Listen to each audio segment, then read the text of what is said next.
العربية مين أكثر فريق حيوصل بعيد؟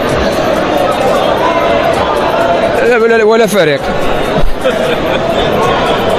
السعودية فاز على فاز لا. فاز ولكن ولا فريق ممكن يوصل بعيد.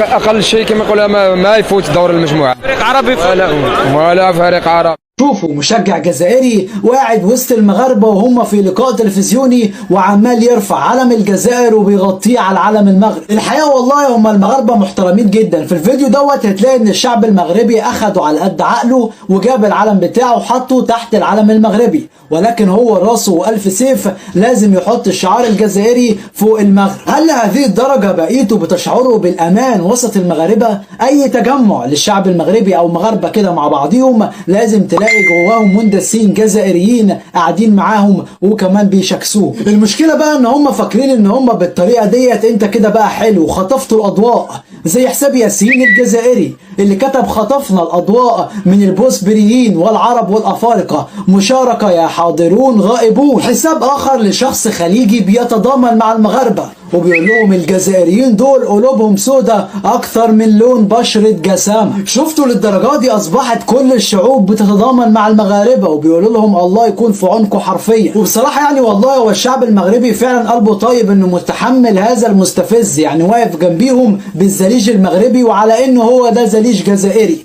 وكمان جايب علم الجزائر وحطه فوق علم المغرب، يعني قصد الاستفزاز. كل التحية والتقدير للمغرب وللشعب المغربي والله يكون في عونهم الحقيقة.